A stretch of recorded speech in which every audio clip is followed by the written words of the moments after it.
teraz na raczej streamuję, bo oglądam World Cupy. Czekaj, muszę coś zrobić.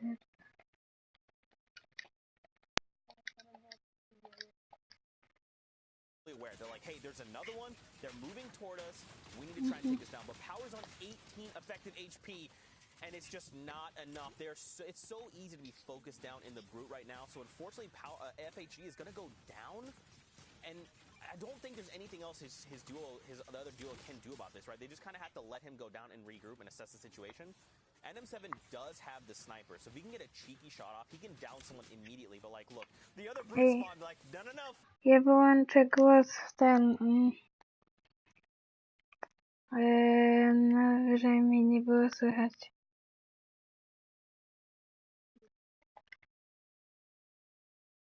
Have the same amount of loot. We're looking at a pump TAC SMG gold sniper on NM7, but FHD, all you have were zapper traps, a bunch of gray items.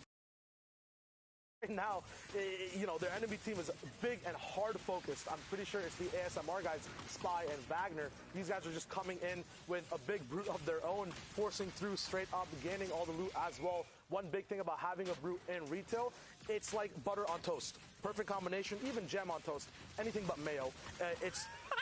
You get these loot spawners so much faster with the stomp mechanic as well as the rockets. Granted that they were nerfed at one point, you still have so much damage to instantly just get these launches over and over again. The biggest downside to retail being you spend so much time in there, right? You negate that, you have the perfect setup entirely in the whole game. Yeah, and then you can kind of take that Brute into later game and use that to kind of mess with other trios out there. I like this too. The ASMR trio, ASMR, they're quiet. They are in the Brute right now. They are destroying day spawner. Shy, what is the loot pool looking like if you sat there and retail and destroyed all the loot spawners? I personally think that a lot of launch pads, a lot of campfires, and a lot of ARs everywhere for you, including pumps. I like that very much. But now we are across the way because look at this, Minzu and Kinji.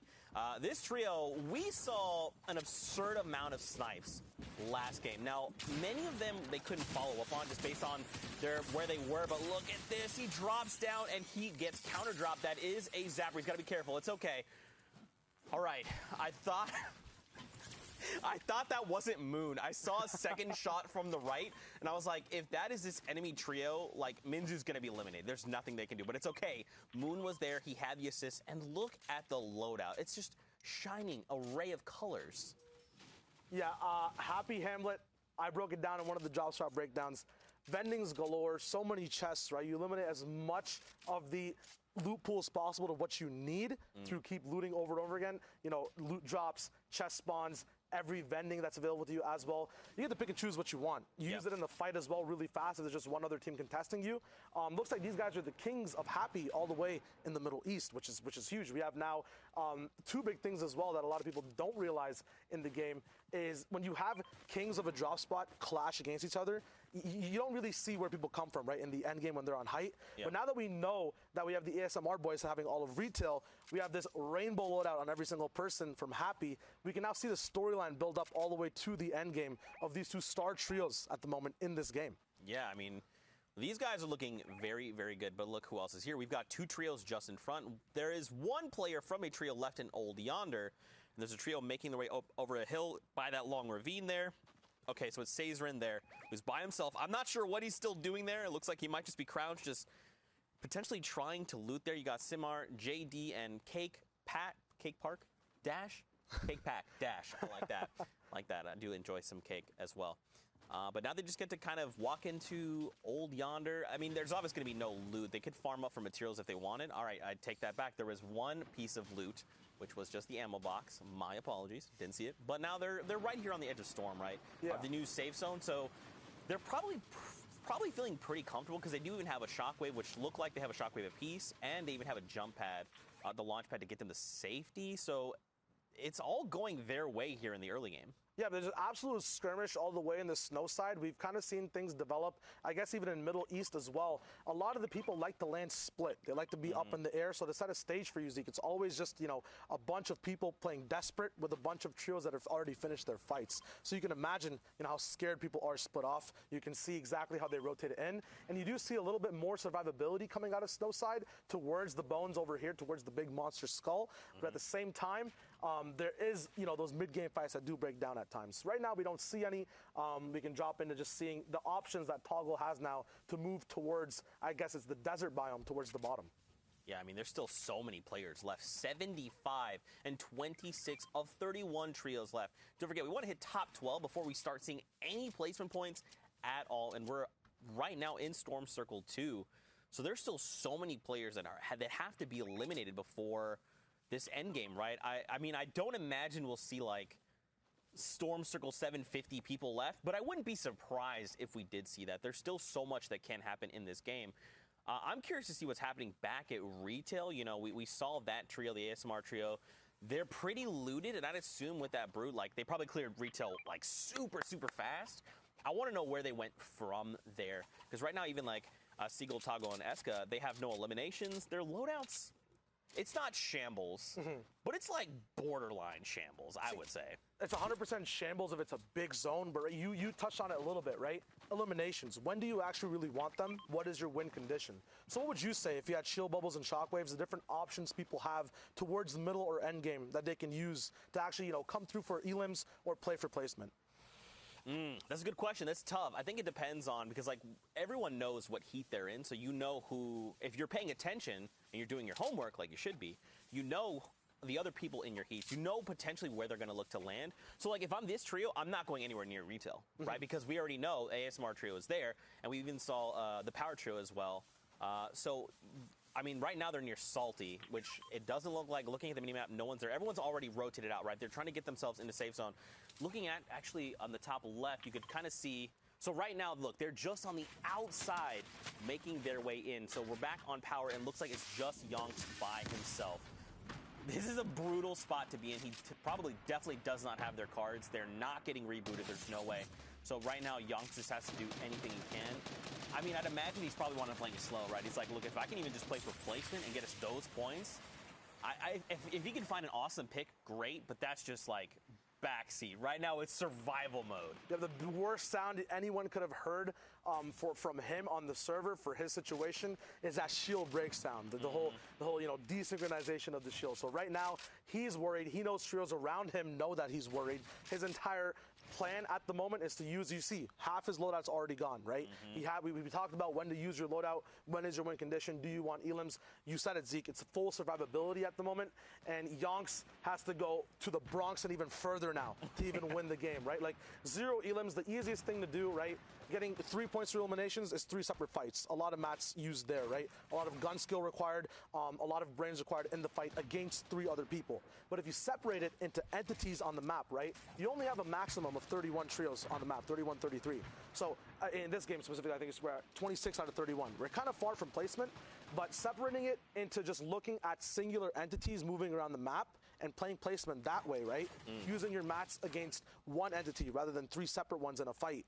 You can then kind of, you know, segment out your loot, your minis, your mobility, and actually get further and get 3 points without getting insane frags in an actual fight. Yeah, that's very interesting. I hadn't considered that. That's pretty dope. But I mean, it's tough, right? Like, I want to be hopeful for Yonks in this game. And what's different is, like, during qualifiers, you know, you had kind of 10 games and you had 3-hour window. So, like, if you were in this situation, you could say, look, I'm just going to run in a team and hope for the best. And even if I was eliminated, it's fine. We're just going to hop back into another game. But these are heats, right? So, like, right now, everything is on the shoulder of Yonks, right? Because we're going a full game at a time. So Yonks just can't say.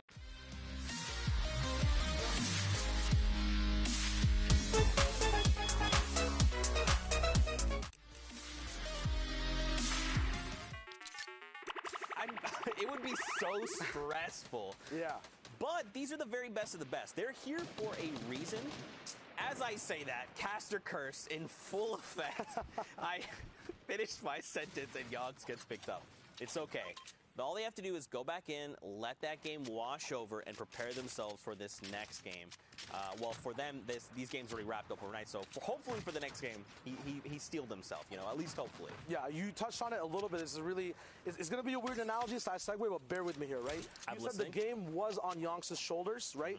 In cartoons, you usually have like an angel or a devil on your shoulders, right? Okay. To break it down for people trying to clutch up in that situation, replace the angel and devil with your win conditions, right? Am I looking for free elims rotating? Am I looking to play safe? And every time you see one of your shoulders kind of ding, that's what you have to play for. You have to suppress all the other easy stuff you see. Maybe there's a free heavy snipe you can take, right? At the same time, that exposes you, right? Your whole full shoulder is not lit up there. You got to play at the side of the angel. So if you're trying to learn how to get in the clutch situations, trying to learn exactly how to rotate in the game, what is right, what is wrong, segment it out, wait for the proper shoulder to light up, and that's an easy way, right? Right there, Yonks, the mistake he made, he kind of chose the devil shoulder. He saw free tags for rotation. He knows he needs elims because he has 0, but in doing that, he brought the full force of an entire trio out, right? He talked about entities. He turned a full 1 entity he could just block with mats to 3 people to face 3 separate AR shots. He got erased from the server. Man, that's so dope. Yeah. See, Shy Wager dropping these knowledge bombs and making my inner child who loves Looney Tunes just so happy right now. I appreciate that, Shy. That was very nice. It's very well explained. Thank you, man. Thank you. Thank you. Now we're looking at an entire different scenario. Sadiq, I've actually seen this guy have some amazing highlights in game and actually clutch it out in the Middle East server, sometimes topping the charts of our top plays of the week. Currently, he's going to be leading an actual trio. We're actually on Rampage's perspective right now, but these guys are absolutely raw when it comes to just taking those free aim duels, just engaging on fights and following up with stuff. Right now, I've never seen more stink tags from one stink on an entire trio. Eska goes down. We saw Eska last game as well as rotating earlier. Now, they're very set on loot, but once again, they know that win condition, right? Even if you're not solo, as a trio, what shoulder is dinging? I got a knock, okay, stink follows up, right? That's how you have that whole momentum process, you have it planned out. You just got to look for the right pings to follow through. And if they had some kind of mobility, I would imagine they probably would have gone in and cleaned up this trio, right? Because they got so many tags, like you're saying. Once that stink came out, it was giving 2 damage numbers, and they were taking pretty much the entirety of that cloud. You know they're on low HP. So at least one of those guys is dropped really, really low. Unless they have something and they're burning resources like splashes, a slurp, even a med kit or bandages, like, you know they're burning through materials to try and get there. I'm glad that they were able to say, look, we're not going to follow up. We could either tarp all the way over there and we burn a bunch of materials. They hear us coming and they're ready to react. Or you just say, like, you know what, we got them to use their stuff. See, now you're on that shoulder wavelength now. You know exactly what's right. I got it, yeah. see? There you go. So now you can point that out every time you see it. That is literally the explanation of what win conditions are and how to follow up things in the inventory, right? A lot of people used to hate stinks. They realized that, you know, people randomly stink me all the time. That's kind of when they first came out, right? People didn't actually know how to follow up with them. But now we still have 4 stinks in Rampage's box. He's ran through how many trios beside them, right? He's not throwing them for no really dilly reason whatsoever, right? He's using them in response with explosives and in response with a knock. They're complementary items that aren't as griefy anymore, but actually strategically used to, you know, shake up an entire trio and not just have them box up the entire time when someone else actually has an advantage to push on them with. Man, that's pretty dope. That's pretty dope. Plus, I mean, you probably, if you are this trio, you probably want to save as many stinks for late game as possible, right? Because once the storm does start to shrink, super, like, small, those stinks become more and more valuable because then you're just, like, blanketing an entire tarp. And you're saying as long as you guys are trying to get to safety, you're going to be taking 5 ticks, so you guys can hold that L.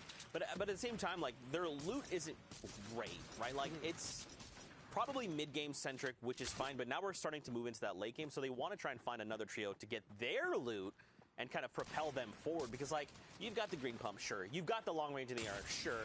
4 splashes, awesome, but, like, those aren't power weapons. Those aren't a heavy snipe that you can just punch a hole in anyone's 1x1. That isn't nades or splodes that you could potentially use to pick up these eliminations. And look, the power duo right now by themselves, they're just chilling, and they have got the attention of Siddiq and Rampage. Yeah, not to be confused with the other power trio that we saw go down. There are multiple players and many different organizations that are playing across all the regions and in the same region as well. Yeah. These guys are still alive. Looks like they have one person. They might have a full trio, actually. Yep, looks like 90's there with them as well. You actually touched on a very cool aspect I want to touch on as well. You talked about loadouts and endgame and the map, right? I'm really glad you brought that up because the later the game goes, the less space there is on the map, the more your loadout actually pumps out and matters, right? A green pump and blue pump difference is like huge in mid-game fights, but when that circle is small and you're riding Storm, that's where even just having a gray AR for a follow-up matters. There's not that much separation between, you know, just you want to have a spray weapon. So you got an amazing breakdown, you know, kind of these win conditions get so much more diverse throughout the game as they keep going, and the zone gets smaller. So that was a really cool breakdown. Hey, I like that a lot. Thanks, man. I appreciate Let's you. go. Man, this is the first time we're hanging out, and we get to freaking take our breaks together. I love it. Yeah, it's nice. Here we go. The different alter ego, Namfu, Mev, and Ego here, Dennis.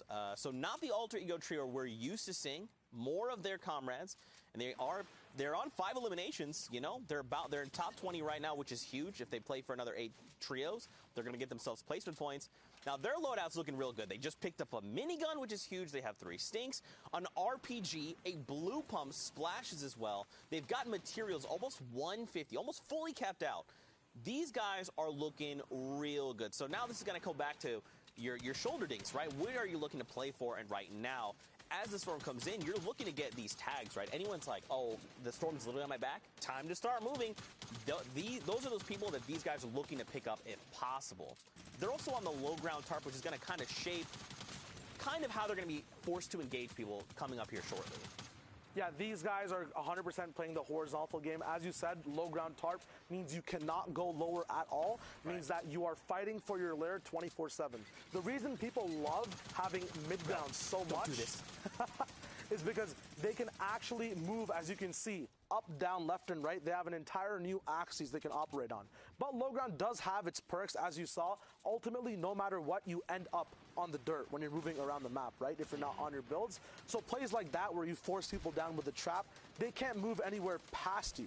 So they have to interact with you. So owning this lair, although it is the hardest, you know, ultimate low and ultimate height most of the time, it does have some of the most rewarding things because, A, you never need to place floors when you're ultimate low, right? Save materials that way. Exactly. You know exactly where your elims are coming from because they're all usually above you or behind you in storm. You're never going to be challenged from the bottom or diagonally from the bottom at all. You basically have very good camera control around your entire horizontal axis, as well as just looking up slightly to just see what's happening on your floors and if any RPGs are coming down straight up above you. So it's actually not bad to control ultimate low. The only issue being that is everyone's desperation play to go to randomly when they are at the end of the game, right? It's like, hey, I'm in trouble, gotta drop low. So there's so much to take account of on that horizontal plane, it gets hard. Now we're looking at a 6-zone rotation. This is where the action and the meat of the game comes in. The first placement point getting dropped, top 12 now, 34 people alive. Zeke, the heals are still there, so is an RPG. What does that mean for their end game? I mean, right now they want to try and challenge for high ground and get the highest tarp possible and then start raining those RPGs down. And look at this, 700 rounds in that minigun. Dennis wants to try and apply pressure to everyone. It doesn't matter where they are. He wants to use that minigun and try and put them off edge because now look, he's going for height, which is smart, and they actually got it. This is going to be great for them. They can rain down those shots, and everyone that's on those lower ground tarps, though they had the advantage of being lower, now they have to worry about this constant minigun pressure from above on top of people on your tarp, people below you, people also using other types of explodes. Are there stinks in play? There's so many more things that they don't have to worry about being on that high ground tarp. And now they're just saying, yep, everyone down below, just keep worrying. No, it's fine. This minigun, there you go. Spammy, oops, sorry, Spammy. You just got picked up on the crossfire, right? Like, he still Spammy gets spammed. He got spammed. I like it. But, I mean, right now, if you're everyone down below, I mean, first of all, let's talk about their HP. Super non-existent. Fiesel's there. The other alter ego, is he going to go down? I'm not sure. There was one of the ASMR trios. Top 8, we get another round of placement points. There you go. And now this is just going to be on this alter ego duo and Dennis to try and close out the game. No one's even contested it, by the way. This is the first RPG we've seen go out. So now they're saying, great, everyone else is down below is fought. They're all super low. Let's start using our resources, start trying to burn people down. Yep, these guys have that default split broken down as well. Dennis on top while Mev and Namfu are at the bottom, making sure that even if there are shockwaves, right, people have learned, they've played around them. Right now, minigun sprays coming down. People have saved their hard match for this end game, but in doing so, they might have taken tags through their wood moving around in the mid game. Those tags will prove crucial because every minigun shot is 20 to 25 damage on the person straight through their builds. Right now, it's just an easy beam, an easy spray from high ground. We saw Sadig earlier, who was controlling one layer of height, ultimately down at the dirt. Klops actually goes down, one of the top trios in the region. Hopefully he makes it through the heats. We will see the standings hopefully at some point. Right now though, Dennis, 4 elims. Mev, another 4. We have a total of 11 elims on this trio at the moment with more to come. There is a top 2 spot available for placement. That minigun is not stopping. All the time they could use for rotating and making sure their builds are fine. They don't need to because they're height. They use it on pressure. Gets all the way down the low ground. Siddiq gets that big knot, and Kappa, no joke, this time he gets taken out. Dennis, the whole trio surviving all the way back to retail where we started. What a lore and eventful game, Zeke. That was so much fun. Don't forget, though, that means that Hero Kappa there was, don't forget he's on Klops and Fizo's team, so placing second is 12 points. So shout-outs to him to making it the last team. Good on you. But now we're going to send it back into the studio with Dr. Lupo. What you got for us? Zeke, Shine, thank you very much. It's interesting to see how over time we've seen a lot of other regions build up around different competitive metas, and now that the Middle East finally has their shot, things are a little different than I think we've expected. We've seen from other regions in the past. It's excellent to see the competitive nature of these Middle East players. And Sundown, what do you think so far? It's been really good. I mean, honestly, a lot of what we expected, the teams who have been up on that leaderboard consistently pushing into really the top 5 in the top 10, they've been up there in our predictions. They all advanced through to tomorrow, and we've seen kind of the disciplined gameplay where people are stacking on their teammates, relying on it, and playing for the late game, doing everything they can to try and avoid those early and mid-game fracas, to avoid kind of those big sharks who are running around looking for the elims and get into those late-game scenarios. But I know there are a couple plays you wanted to take a look at specifically here. Very specifically indeed. Now, production prepared a little package for us, specifically, I believe, around Alter Ego MEV. We're going to take a look at that real quick. Let's jump right into it. This wall, absolutely ridiculous. Now, as you were saying, a lot of the team fires stacking on top of each other and taking shots at players in opportunity positions like this. Gets quick pickup on Teddy's, and it doesn't stop there. You have players rotating from the outside of the map, and you'll notice the shots start, MEV takes a couple, and the comms between these players, it immediately becomes a 3-player beam position where they're up above everybody else. The comms will say, hey, guys, right over here, and everybody, the team fire out of nowhere, spraying down on the builds as players are trying to make these rotations, and the RPG shots, an Alter Ego on Alter Ego elimination there in your feed. You hate to see it, but it's communication like that is created, especially in trios. We see it more than in duos or solos, and that's why I'm excited maybe one day squads as well. That team fire is so powerful. Even in a position where you're going to get third party from another team rotating in. We've seen it in a couple of the games so far in the Middle East today. You'll have team fire positions, but the pinch from either side. But you have all 3 players taking shots simultaneously on 1 or 2 walls. It's so powerful that not even all the builds in the world can save you from that. And that's putting these players in spots where not just 1, 2, 3 eliminations on from one trio to another, but maybe the team behind that's pushing in, it feeds into a chain of eliminations that's going to push some of these teams higher up the board than I think any of us expected them to go. Yeah, and you're seeing that a lot when you have the 3 players who are stacked on top of each other, and then their comms are there. I mean, we joke about MMB like it's really chaotic, but when they all call out, you see, boom, everyone snaps over, and the team fire happens instantly. You're seeing Middle East put off a lot of that right now, but on our end, yes, there are still some issues going on with the matchmaking on Europe side, so we're going to go to a break right now. While we take some on our end, we will have some additional messaging that is coming forward, so don't go anywhere. We're just hanging out. We will have more games going forward. We're going to continue to fill with the Middle East games as we come back. So we're going to dive in a little bit deeper to them, which is something I'm really excited about because a lot of people don't necessarily get the visibility into this region. They don't have the opportunities to really go in and dive into this gameplay and look into what makes Fiesel, Kappa, and Klops so good, or what makes that Sam trio that much better in seeing different styles of gameplay. It's the same reason why I preach during the World Cup.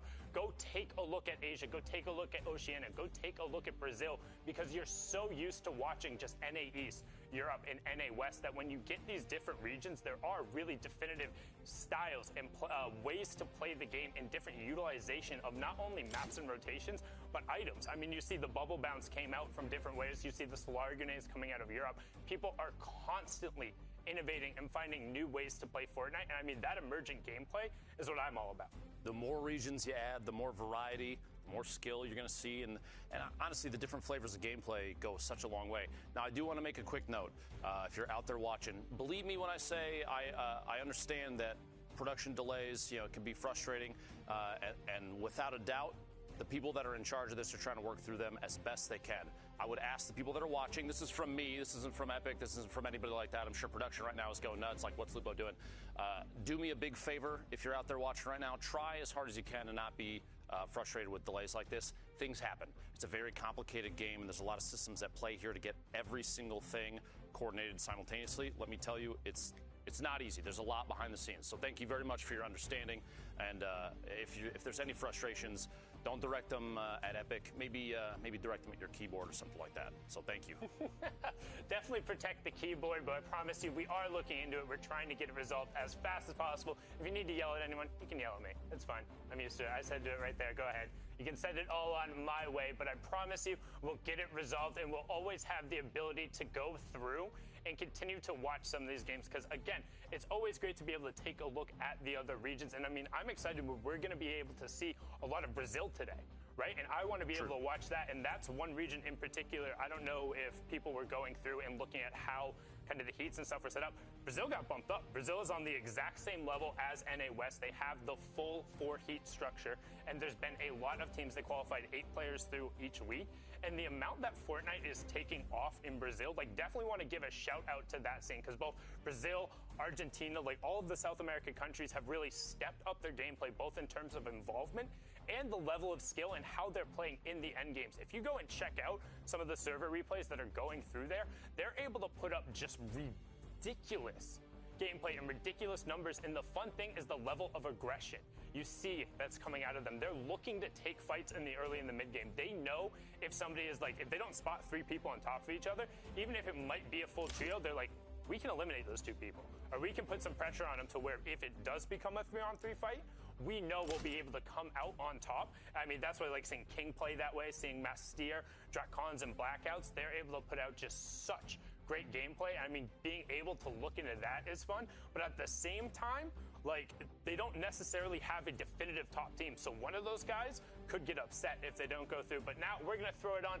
to a break. So you guys, whatever you need to do, go take a break. We'll be back in a little bit, but we'll also have some games rolling. So you can stick around if you want. We'll be here.